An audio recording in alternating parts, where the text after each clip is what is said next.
Pokemon Scarlet and Violet just released earlier today, and to be honest, the games have so far left me with more negative emotions than positive ones, but that's just an early impression. So in today's video, I will go over why I feel this way about the game so far, but first I want to give a quick recap of what I've done in the game.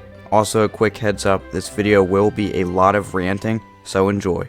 I want to start off by first saying I think these games are still fun.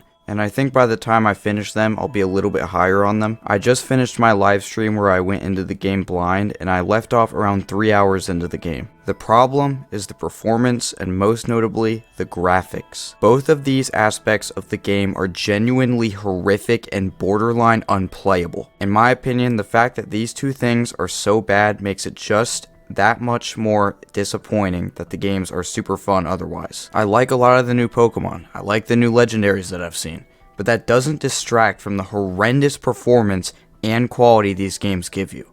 And it shouldn't be like this. These games are fun otherwise, like I've said already, so they don't deserve this treatment from Game Freak. So I'm still hopeful there will be a patch that at least partially fixes the performance issues. And here's the thing, I know graphics and performance aren't everything, but if both of them are too bad to the point where the game is unplayable, the player will not have fun playing the game.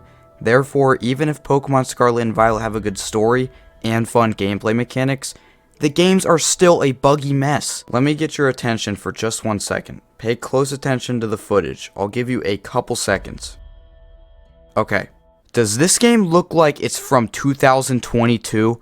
If you answered no, then congratulations, you're telling the truth. These games' graphics are an embarrassment. You'd have a hard enough time trying to convince someone its graphics are better than the original Pokemon Snap on the Nintendo 64. This is absolutely unacceptable, even for the Nintendo Switch, which by the way is the same console that can run Ori and the Will of the Wisps. I know that game is completely different, but it's one of the best looking games ever made. The thing that bugs me the most is not that I just bought an unfinished game that has potential to be good but was not properly cared for.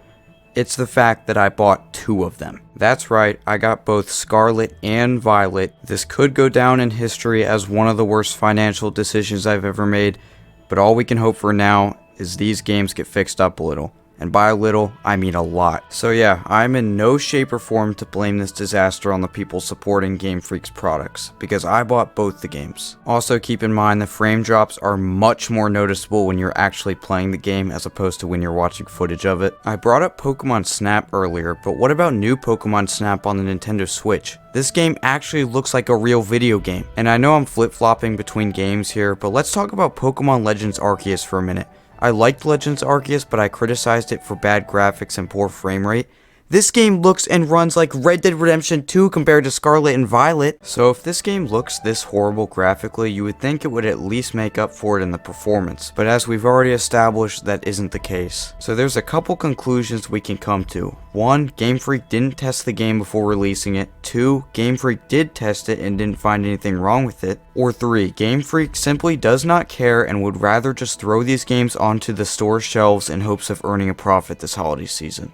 I'm gonna go with the third option. So Game Freak really needs to get their act together, because I'm not buying it. Pun fully intended. The thought of a good Pokemon game being ruined by terrible game polish is absolutely heartbreaking, especially since I put $120 into these games. I'm still gonna finish the game at least once, but I'm not very satisfied, as you can probably tell by now. There's probably a lot more about this game I could talk about, but I think I'll leave it there. I'm just hoping the game's performance gets resolved at this point. Let me know what you think about these games. Are you happy with the game or unhappy with the game? That's it for today's video. Have a good rest of your day.